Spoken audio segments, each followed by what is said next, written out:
Cowboys Nation, it's your boy DMV back with another one. Got my boy Elton on the line. Say what up to the people, Elton. What up, everybody? Let's get it. My man Elton got the guns out today. Got the tattoos out for y'all out here, man. So yeah, man, we got a jam-packed show for y'all today, man. We're gonna pretty much talk about trimming the fat of this roster because ultimately what the Cowboys have to do is we have a lot of money, so we're not really used to that. We're used to salary cap hell. But in order to make things go smoothly with all of these contracts coming up, I think that it probably behooves the Cowboys to keep going as if they were going with all of the homegrown talent and trimming the fat and not necessarily getting in love with overspending. How do you feel about the salary cap situation? How do you think we should handle it, Elton? To me, I mean, it has come around perfect at the time because the team is young. I don't see a need to go out in free agency because it's really a reason they are there, for one. I mean, to me, this is the year I actually wouldn't extend any contract. Sort of like with Byron Jones, Dak, Zeke, Amari Cooper. To me though, if they gonna go for it this year with a couple one-year contracts for, say, a Sue or Earl Thomas. But I don't think they need to just extend everybody now. See how it goes this year. I mean, because it's eventually gonna happen anyway. Because they are projected for 20 to be at like 100 million under the cap. So they aren't hurting now anyway. All right, cool. So what we're going to focus on today, we're not going to focus so much on free agency outside, like the outside free agency. We're going to focus on the guys that we have, guys that have maybe 1 year on their deal or it's a contract year. So the first person we're going to focus on is Byron Jones. So right now, looking at it, Byron Jones has a deal worth $6.2 million. There's no dead money on it, so it's his last year. It's his contract year. So you kind of touched on it before, but do you extend him right now? No, I'll make him prove it one more year. Yeah, I'm kind of in that same boat, but I also look at it this way. Byron Jones is one of the top-rated corners in Football Focus. Whether you put anything to that or not, but Byron Jones is one of the top corners, I guess. He made the Pro Bowl. So looking at his contract and knowing that it is expiring, but also knowing that you have a Chris Richard who is known for pretty much finding serviceable corners any damn where. He can find a serviceable corner in the damn gas station. Would this be grounds to make Byron Jones possible trade bait, knowing that you need a first-round pick? Not saying you'll get a first-round pick, but is it grounds for trade bait? If somebody come with a deal, yeah, I would, but knowing the Cowboys, because he's their guy, I don't think he'll be traded on unless somebody came with a first and they said, okay, fine. Because I believe they have enough depth, say, because when Cheeto and Jordan Lewis started at the end of the 2017 season, it actually looked great. So it isn't like they are like, well, if Byron isn't playing corner, they are at a disadvantage. They already know they have guys in there who can do it. So, but I don't think they will. But if somebody came with a first-round pick for him, yeah, I think that would make him do it. But but actually he's their guy, so I could see him sticking around. Yeah, see, to me, that's the type of executive move that you kind of have to make at this point because, like, I look at it this way. When you got a guy like Chris Richard on your coaching staff, you can afford to, send him the type of groceries that he really wants. Byron Jones, he came in.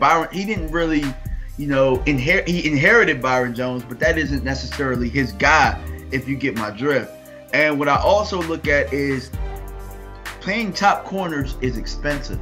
Like right now, last year the franchise tag on the cornerback was $15 million.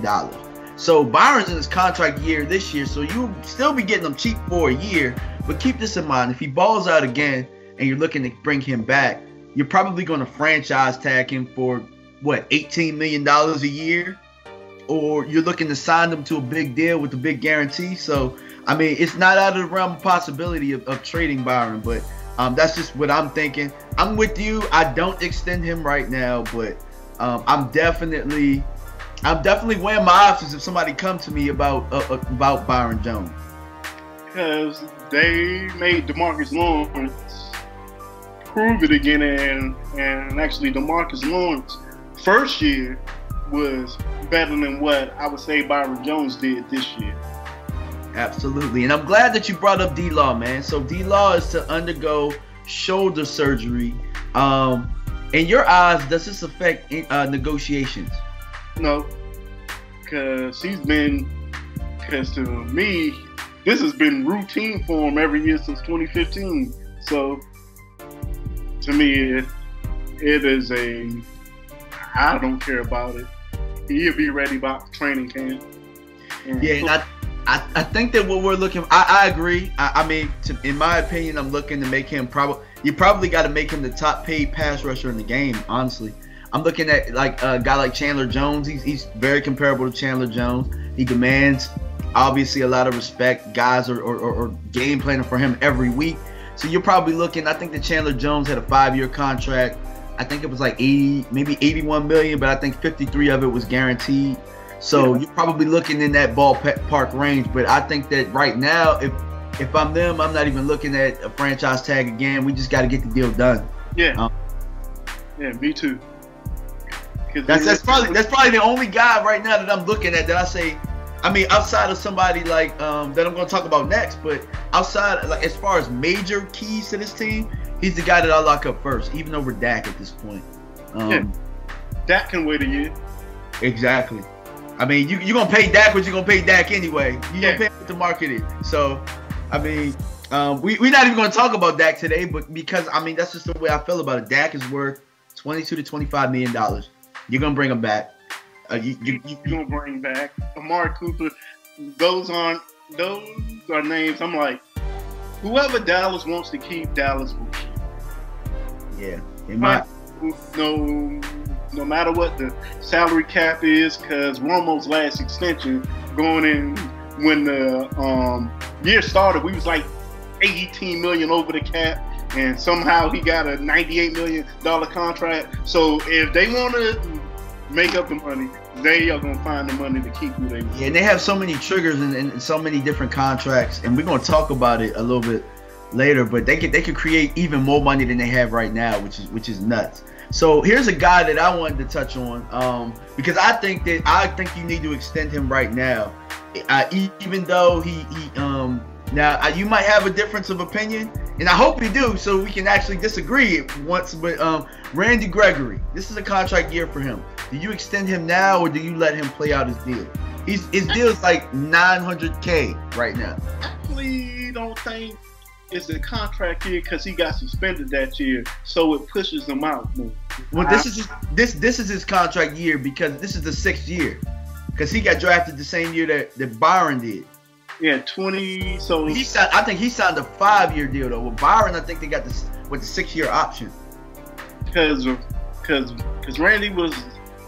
So I almost want to go out on a limb and say, because I think Randy's had a 4-year contract, second round pick to have a 5th-year option, but one of his was avoided for suspension. So I almost want to say he's pushed back again, but he's not, because I looked it up. So this is like 2019 is his last year, and then he's he's a UFA in 2020.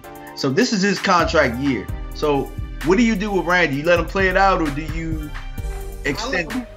I actually let him play it out because to me, you don't really know if you can count on Randy Gregory yet.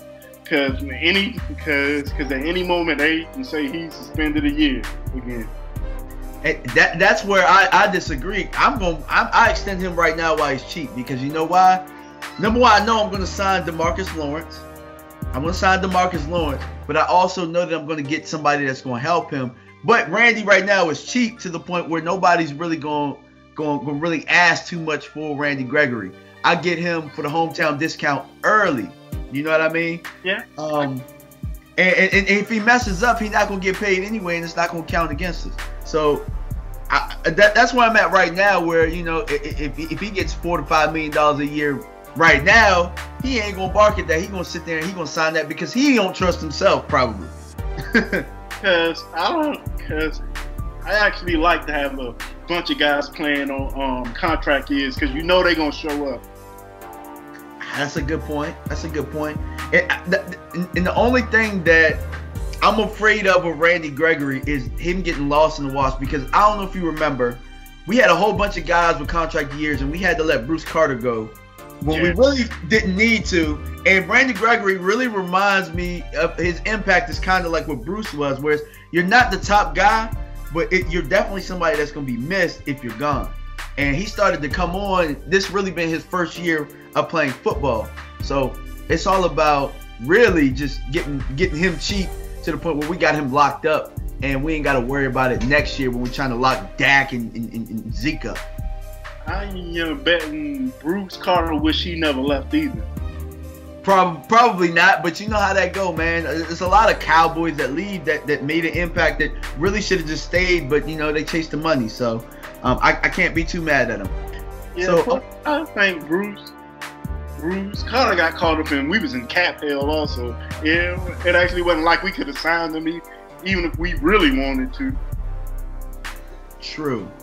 All right, so next guy, Tyrone Crawford. Is he a possible cut? So I'm going to read you some numbers, right? So this year, if we cut him pre-June 1st, he's dead money. He's $4.2 million in dead money. We saved $5.9 million in dead money. Then the following year is $1.1 million in dead money, and then we save $8 for the next year. So if we cut him post-June 1st, it's only $3.1 million in dead money. $7 million we saved, and then the next year 1.1 and then $8 million. So you got the numbers in front of you. So are you thinking, do we cut Tyrone Crawford? I don't think they will, because they like his leadership. And I think he does a lot of dirty plays that don't get recognized on the stat sheet. And actually, you actually need those type of guys that, all right, he actually may have had 3 sacks, but he actually held the guard for Demarcus Lawrence to get a sack. And this is where I kind of disagree somewhat. I'm with you, I understand, but at the same time, we drafted a guy like Lael Collins. We have Antoine Woods now, whereas now you draft another guy and then you save money on the back end, because at the end of the day, Tyrone Crawford, $10 million a year is a lot of money to pay somebody to do some dirty work, if you get what I mean. Plus, I think they don't trust Taco yet to take that spot. I think if Taco played well, yeah, they would cut Tyrone Crawford. But I don't think they trust Taco or even Randy Gregory enough to be there to hold that spot. And I'm glad you brought that up, because it's like, the thing about Crawford is he can play anywhere on the D-line. Not so much the one technique, but they play him a lot at the 3. They can play him at the end. So you bring up a valuable point with that. Only thing is that worth $10 million? Because I don't think it hurts him if he's on the roster or not. I think if they was somewhere at $3 million under the cap, he would either restructure or cut him. But because I don't think they need to make any hasty moves, because they don't need. Because to me, there's no point to create cap space if you ain't gonna use it. Okay, yeah. So I agree with that. At this point, we don't need the money. We don't really need it. Now, if you get to a point where you probably bring in a stud at the defensive tackle position, he probably gone. But you can get Sue to say, yeah, I will come in and play for $11 million. You be like, all right, you can restructure your contract or you gone. Yeah, absolutely. Yep. So that's a good point. So next guy up, we already know this guy's getting cut. So I'm just gonna ask you: is it pre-June 1st or post-June 1st? Terrance Williams. So looking at the numbers, it looks like we save a lot more money if we cut him post June 1st.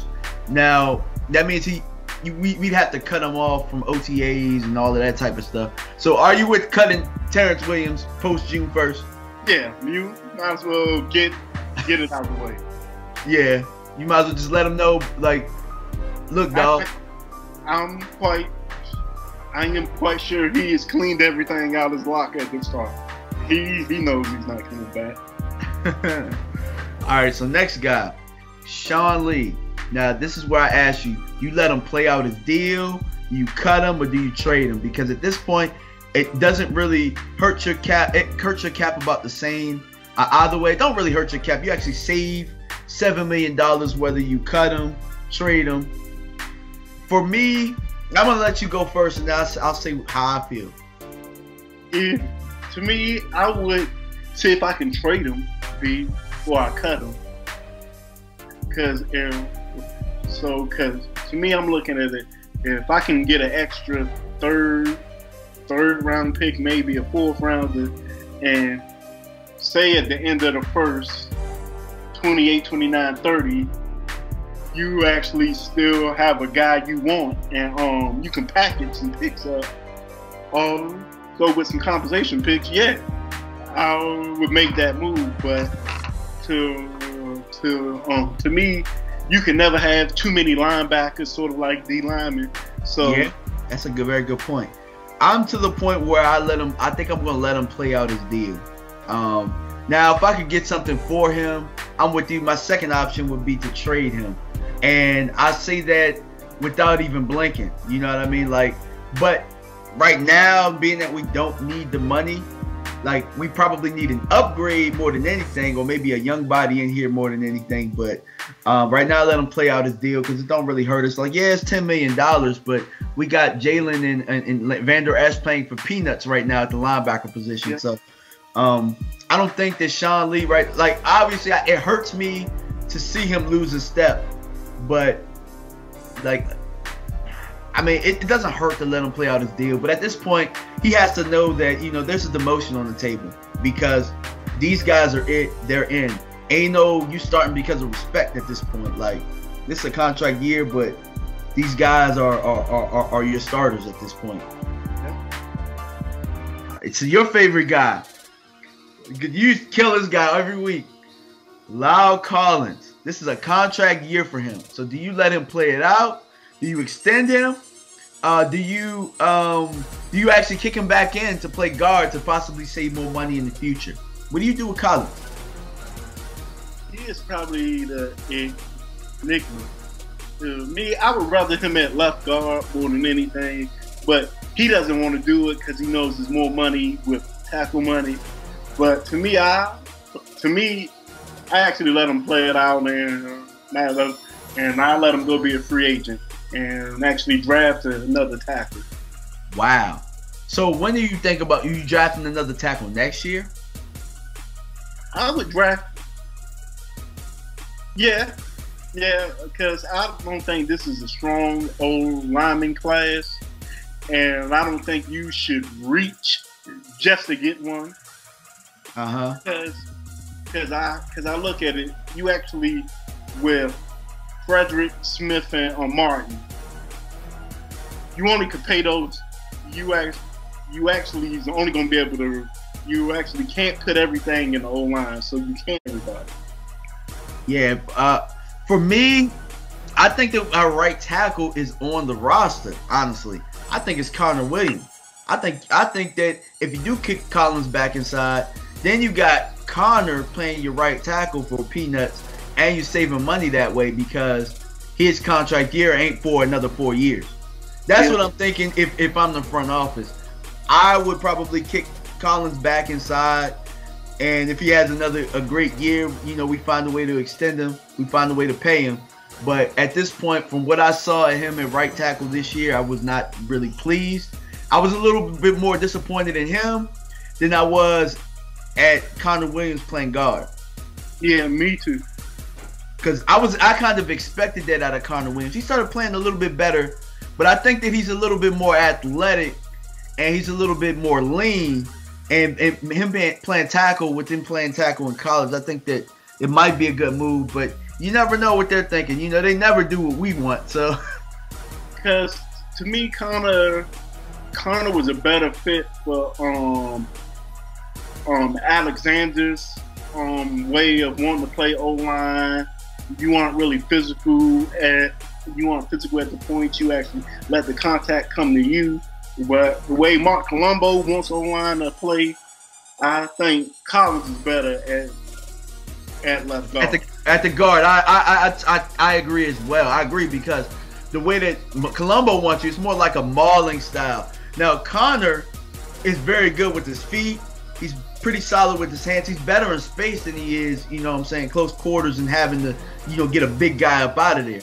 He will finish your ass out there in space, though. Like, don't get it twisted. Like, he got a mean streak to him, but I think that probably in our scheme now, tackle probably fits him better. But that was just something that I wanted to think of off the top of the head. So we pretty much got the guys out of the way that we wanted to get out of the way. So and we'll probably touch on some other guys later on. Like we didn't really talk about Cole Beasley. There's somebody else like Jeff Swain. We didn't talk about those guys, so we'll probably talk about them next time. But there's one topic I wanted to touch on before we get up out of here, and that's Tony Romo's comments about Jason Garrett. I think that he pretty much talked about Kellen Moore, you know, being the OC, and I believe it was more so of the plays will pretty much still be the same, and you know, it ain't really gonna make that much of a difference. Do you think it was really a shot at Garrett? I do. I do. Because I look at it, Romo wasn't too happy. He would never say it in public, but actually Romo wasn't happy. Garrett told him, no, you actually can't fight for your spot back. Romo was prideful with that. He was like, hey, just let us go in practice. Whoever's the better quarterback, let them be the starter. Garrett shut it down. No, we was going with that. Sorry. And I can tell Romo wasn't too happy about it. I don't think he was too happy about the Cowboys asking him to retire. We ain't gonna let you fight for it in training camp either. Well, I don't think that it was about letting him retire, because he had plenty of offers he could have gone to. He could have gone to the Texans. He could have gone to Denver and been in probably better situations than he was in Dallas. I do think that there is something with the pride. I think he wanted to end his career as a Cowboy, as he did. And I do think that it was something to that, but I also think that it was something toward the plays are still the same. You know what I mean? Like, it doesn't matter who's calling the plays, whether it was Callahan, whether it was Linehan. Like, all of these guys get the blame, but at the end of the day, for the plays, the way that they are, the structure, it's still the same. And I think that that's kind of what he was kind of hinting at. I don't know if he was necessarily saying that this coach can't get it done, but I think he was pretty much saying.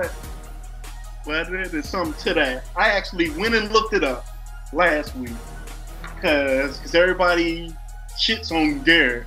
But if you go back to 2007, since Garrett became the offensive coordinator, 2007, the Cowboys offense was ranked number 3. 2008, they was ranked like number 9, and that's accounting for when Romo broke his pinky and Brad Johnson. So in 2009, they was actually number 4. 2010, they was number 9, even with John Kitna playing the last half of the season. In 2011, they was number 7. 12, they was number 8, and actually 13. It's funny, in total yards they was 13th, but scoring they was 4th. Mm-hmm. So people say his offense isn't imagined, but really this year is the worst offense have ever looked. Mm-hmm.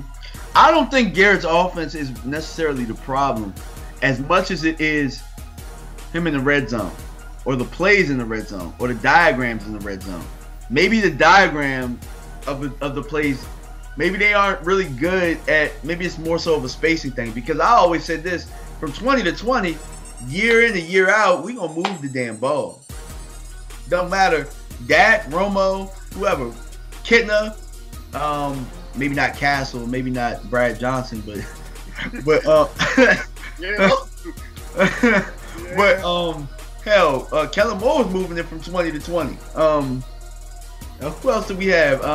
Hell, Brandon Williams was moving it from 20 to 20, to be honest with you. So it's not necessarily I just think that we could be a little bit better in the red zone. Maybe Kellen Moore will do some good there. So that's pretty much all we got for today, man. Anything you want to say before we head on out? See you next week, and we'll be even better then. All right, everybody. Thanks for tuning in. Make sure you check out the links below, man. My man, what is it, Gorilla ATL, man. Look, some of the best production, some of the best beats I've heard. He's laid out a whole bunch of beats. You're hearing them right now. So if you need some production, man, hit him up. He's got a YouTube channel. All right, man. Peace out, y'all.